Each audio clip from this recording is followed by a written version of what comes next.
प्रदेश में मानसून एक बार फिर से सक्रिय हो गया है। कल देर रात पटना सहित अनेक स्थानों पर बारिश होने से लोगों को भीषण गर्मी और उमस से राहत मिली है। मौसम विभाग ने अगले 24 घंटों के दौरान पश्चिम चंपारण और किशनगंज जिले में कुछ स्थानों पर अति भारी बारिश का अलर्ट जारी किया है। इस दौरान पूर्वी चंपारण, शिवहर, सीतामढ़ी, मधुबनी, सुपौल, अररिया, पूर्णिया, कटिहार और मुजफ्फरपुर जिले में कुछ स्थानों पर भारी बारिश की संभावना है। विभाग ने इन स्थानों पर मेघ गर्जन के साथ वज्रपात की भी चेतावनी जारी की है। पटना के जेपी गंगा पथ का विस्तार अब बख्तियारपुर के करजान से भोजपुर के कोइलवर तक होगा। मुख्यमंत्री नीतीश कुमार ने जेपी गंगा पथ के विस्तारीकरण और सौंदर्यीकरण परियोजना की समीक्षा के दौरान इस संबंध में पथ निर्माण विभाग के अपर मुख्य सचिव प्रत्यय अमृत को आदेश दिया। श्री अमृत ने बताया कि दीघा से गांधी मैदान तक जेपी गंगा पथ के दोनों ओर 1 लाख पौधे लगाए जाएंगे। उन्होंने बताया कि लोगों के टहलने के लिए पैदल पथ, साइकिलिंग ट्रैक और छठ घाटों का भी निर्माण किया जाएगा। रेलवे बोर्ड की सदस्य जया वर्मा सिन्हा ने पूर्व मध्य रेल में चल रही विकास योजनाओं की समीक्षा की। पूर्व मध्य रेल के महाप्रबंधक अनुपम शर्मा और अन्य विभागाध्यक्षों के साथ पटना में उच्च स्तरीय बैठक में उन्होंने बेहतर रेल संचालन और अतिरिक्त रेल विकास की संभावनाओं पर विचार विमर्श किया। उन्होंने कहा कि जोन के अधिकारी क्षमता विकास पर ध्यान दें ताकि यात्रियों और मालगाड़ियों के संचालन को और अधिक सुगम बनाया जा सके। शिक्षा विभाग ने राज्य के सभी 13 पारंपरिक विश्वविद्यालयों के शिक्षकों और शिक्षकेतर कर्मचारियों के वेतन और पेंशन के लिए 2,362 करोड़ 27 लाख रुपए की स्वीकृति दी है। इस संबंध में जारी आदेश में कहा गया है कि वेतन राशि की गणना 42% महंगाई भत्ता के आधार पर की गई है। चर्चित सृजन घोटाला की मुख्य आरोपी रजनी प्रिया की न्यायिक हिरासत की अवधि 4 सितंबर तक के लिए बढ़ा दी गई है। कल उसकी पटना स्थित सीबीआई की विशेष अदालत में पेशी हुई। इसके बाद अदालत ने रजनी प्रिया की न्यायिक हिरासत बढ़ाते हुए उसे बेऊर जेल भेजने का आदेश दिया। बेतिया की एक अदालत ने रंगदारी और छिनतई के मामले में यूट्यूबर मनीष कश्यप समेत 8 अभियुक्तों पर आरोप गठित कर दिया है। अभियुक्तों के विरुद्ध कोर्ट ने छिनतई, महामारी रोक अधिनियम और आपदा प्रबंधन अधिनियम के तहत आरोप का गठन किया है। बेगूसराय में फर्जी भूस्वामित्व प्रमाण पत्र एलपीसी के आधार पर किसान क्रेडिट कार्ड ऋण स्वीकृत कराने के मामले में नीमा चांदपुर पुलिस ने एसबीआई के तत्कालीन प्रबंधक को गिरफ्तार किया है। पूर्वी चंपारण के संग्रामपुर में नागपंचमी के अवसर पर आयोजित दंगल में नेपाल, बिहार, उत्तर प्रदेश, हरियाणा, दिल्ली और राजस्थान के 100 से अधिक पहलवानों ने हिस्सा लिया। सुप्रीम कोर्ट ने एक बार फिर से बिहार में जातीय गणना को जारी रखने के पटना हाई कोर्ट के फैसले में दखल देने से इनकार कर दिया है। न्यायालय ने कहा कि तब तक जातीय गणना करने या रिपोर्ट प्रकाशित करने पर रोक नहीं लगाई जाएगी जब तक कि इसके खिलाफ प्रथम दृष्टया मामला नहीं बनता हो। न्यायमूर्ति संजीव खन्ना और न्यायमूर्ति SVN भट्टी ने इस मामले में केंद्र सरकार को 1 सप्ताह में जवाब दायर करने की अनुमति दी। पीठ ने केंद्र को यह अनुमति तब दी जब सॉलिसिटर जनरल तुषार मेहता ने कहा कि राज्य सरकार द्वारा कराए जा रहे इस सर्वेक्षण के कई परिणाम हो सकते हैं और इसलिए केंद्र इस मामले में जवाब दायर करना चाहता है। सॉलिसिटर जनरल जातीय सर्वे के संभावित परिणामों के बारे में पीठ को विस्तार से नहीं बताया। उन्होंने जवाब दाखिल करने की अनुमति देने और तब तक सुनवाई स्थगित करने की मांग की। इसके बाद पीठ ने इस मामले पर 28 अगस्त तक के लिए सुनवाई स्थगित कर दी। इधर जातीय गणना में ट्रांसजेंडर को अलग जाति की सूची में रखने के खिलाफ दायर याचिका की सुनवाई के दौरान पटना उच्च न्यायालय ने कहा कि ट्रांसजेंडर को एक विशेष जाति नहीं मानते हुए अलग समूह माना जाए।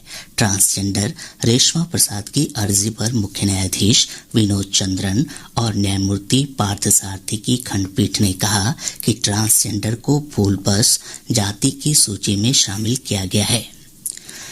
आपराधिक मामलों की जांच और निगरानी को लेकर पुलिस मुख्यालय ने जिला पुलिस अधीक्षक से लेकर थानाध्यक्ष तक की जिम्मेदारी तय कर दी है।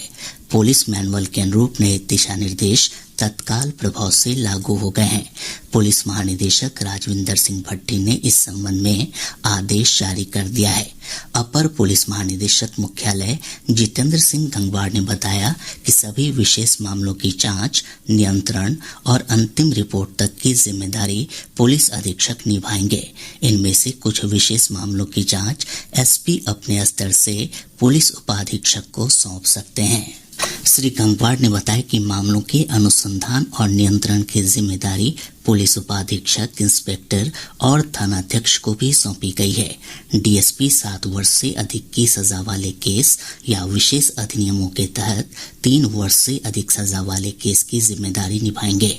वहीं इंस्पेक्टर को 3 से 7 साल तक की सजा वाले केस या विशेष अधिनियमों के तहत 3 वर्ष तक की सजा वाले मामलों की जिम्मेदारी सौंपी गई है। इसके अलावा थानाध्यक्ष को 3 साल से कम की सजा वाले साधारण प्रकृति के केस की जिम्मेदारी सौंपी गई है तथा इसे 15 दिनों में निपटाने के दिशा निर्देश दिए गए हैं। नर्सिंग पाठ्यक्रमों में प्रवेश के लिए अधिकतम उम्र सीमा की बाध्यता समाप्त कर दी गई है। नर्सिंग काउंसिल ऑफ इंडिया ने कहा है कि ANM, GNM, BSc nursing, MSc nursing, post basic BSc nursing, post basic diploma और नर्स प्रैक्टिशनर्स कोर्स में अब 17 वर्ष से अधिक आयु के लोग प्रवेश ले सकते हैं। अभी तक इन पाठ्यक्रमों में प्रवेश के लिए अधिकतम उम्र सीमा 35 वर्ष निर्धारित थी। राज्य की सभी ग्राम पंचायतों को ऑनलाइन पोर्टल पर अपलोड किए गए लेखाओं की ऑडिट रिपोर्ट पर उठाई गई आपत्तियों का तय समय सीमा में निराकरण करना होगा। पंचायती राज विभाग ने इस संबंध में आदेश जारी कर दिया है। पंचायतों के साथ ही जिला परिषद को भी ऑडिट की शिकायतों का तय समय सीमा के भीतर निपटारा करने का आदेश दिया गया है। विभाग ने ग्राम पंचायतों में प्राप्त ऑडिट आपत्तियों का निराकरण करने का जिम्मा पंचायत सचिव और लेखापाल सह आईटी सहायक को सौंपा है। यह काम हर हाल में 30 सितंबर तक पूरा कर लेना है। वहीं जिला परिषद स्तर के अंकेक्षण प्रतिवेदन में दर्ज आपत्ति का निराकरण मुख्य कार्यपालक पदाधिकारी करेंगे। इसके लिए 31 अक्टूबर तक की समय सीमा तय की गई है। विश्व स्तर पर SARS-CoV-2 वायरस के नए स्वरूप का पता चलने की खबरों के बाद प्रधानमंत्री के प्रधान सचिव डॉक्टर पीके मिश्रा ने कहा है कि देश में कोविड-19 की स्थिति स्थिर है। वैश्विक और राष्ट्रीय स्तर पर कोविड स्थिति की समीक्षा के लिए उच्च स्तरीय बैठक की अध्यक्षता करते हुए श्री मिश्रा ने कहा कि देश में कोविड-19 से निपटने के लिए सार्वजनिक स्वास्थ्य व्यवस्था तैयार है। उन्होंने इस बात पर बल दिया कि राज्यों को इन्फ्लुएंजा जैसी बीमारियों और गंभीर श्वसन संक्रमण के मामलों की प्रवृत्ति पर नजर रखने की आवश्यकता है। उन्होंने कहा कि कोविड-19 की जांच के लिए पर्याप्त नमूने भेजने और इसके नए स्वरूप पर कड़ी नजर बनाए रखने की आवश्यकता है। भारत को पशु स्वास्थ्य सुरक्षा को मजबूत बनाने के लिए G20 महामारी कोष से $2.5 करोड़ का अनुदान मिलेगा। G20 महामारी कोष ने पशुपालन और डेयरी मंत्रालय द्वारा प्रस्तुत प्रस्ताव को स्वीकृति दी है। इंडोनेशिया की G20 अध्यक्षता के तहत स्थापित महामारी कोष कम और मध्यम आय वाले देशों पर ध्यान केंद्रित करते हुए राष्ट्रीय, क्षेत्रीय और वैश्विक स्तर पर महामारी की रोकथाम, तैयारी और प्रतिक्रिया क्षमताओं को मजबूत बनाने के लिए महत्वपूर्ण निवेश का वित्त पोषण करता है। शिक्षा विभाग ने बीआरए बिहार विश्वविद्यालय मुजफ्फरपुर के कुलपति और प्रति कुलपति के वेतन रोकने के अपने फैसले को वापस लेने से इनकार कर दिया है। विभाग ने राजभवन को भेजे पत्र में बिहार राज्य विश्वविद्यालय अधिनियम 1976 का हवाला देते हुए कहा कि राज्य सरकार विश्वविद्यालयों को सालाना 4,000 करोड़ रुपए देती है।